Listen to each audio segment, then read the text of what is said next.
There was no direct linkage between the global coastal event data set and the data set that showed the people fleeing from the gas that would trap a bunch of people and animals in a valley and basically suffocate them because they weren't moving fast enough. There's no direct association between these two sets of data other than they were arising at the same time. There was no causal relationship or any of this. There did appear to be a causal relationship between the global coastal event and the Gulf oil spill, in that our data sets had always said that 19 months after they started the thing, we would get a series of earthquakes that would culminate in the shutting off of that spigot, if you will, in the Gulf, but it would be closed by an earthquake, not closed by anything that British Petroleum had done.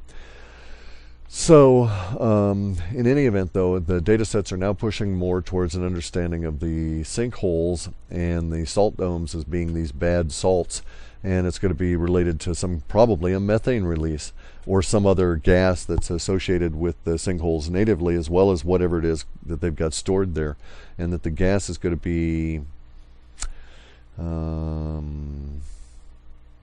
not the chemical construction that was put in there, in the sense that the data we've got suggests that the gas that comes out is heavier than air, as opposed to like butane, which would float on up or flash or explode or something. Here it looks like it's heavier than air and people have to flee from it. And it may be that this is related to the earthquakes.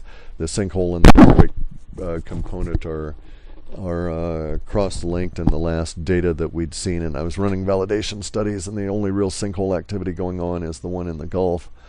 And our referential study here, where we actually validate the forecast language is showing up, keeps pointing more towards bad salts working out to be the sinkholes. So probably not a good thing, and something to pay attention to over these next few weeks, especially as we get into this period of March with the solar expulsions that'll be coming on out.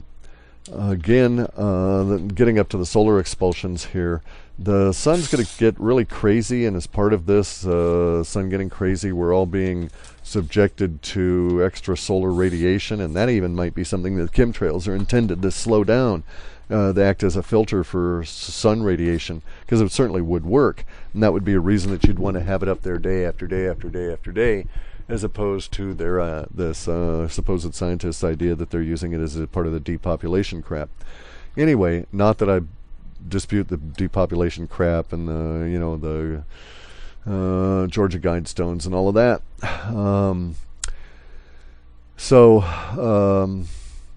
Anyway, though, the solar radiation is certainly way up. We're getting strange reports out of the HARP stuff. All kinds of odd things are going on at the same time that we have humans all riled up. And so a lot of humans are riled up, I'm certain, as a result of their being affected at some level by the solar radiation. And this is probably what's the root cause of a lot of the contention that's going on around the planet at the moment. And we'll notice that the contention has now taken new turns in Europe, and that's really the place to pay attention to, as the riots and the governments collapsing in Eastern and Eastern Central Europe down into Southern Central Europe start to spread. So the Bulgarian government resigned, not that anybody would notice, other than the people that used to work there. But even beyond that, we've got rioting throughout Slovenia, Greece, Italy, Portugal, Spain. The place is certainly a hotbed of activity, and it's going to get even worse over these next few weeks as we go into more and more solar expulsions, which will put more and more pressure on all of us to vent.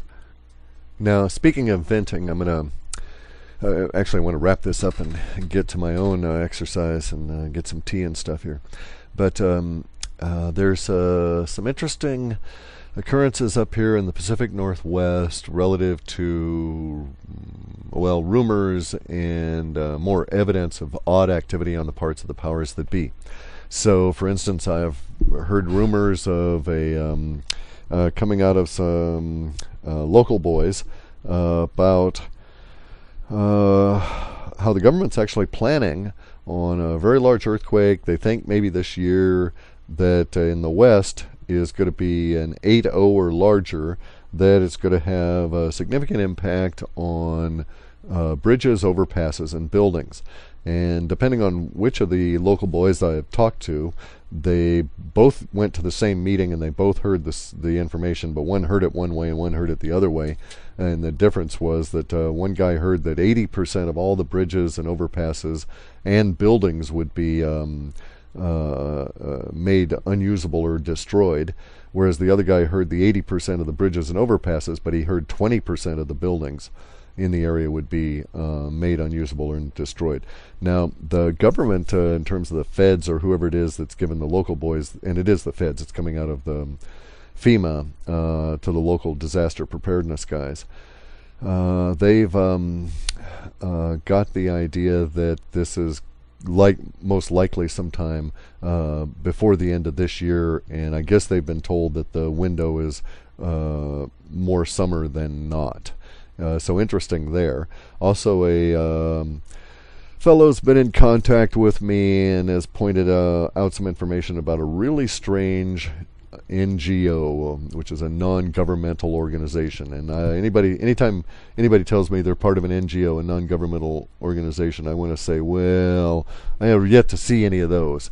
Those that I've investigated that claim to be so turn out to be so tied into government that they're government. They're simply not elected, that's all. They're still paid for it, etc. Anyway, there's this non-governmental organization that has got all kinds of weird contacts and contracts with the government of the feds of the Washington, D.C. kind to study a continent-wide natural disaster in North America.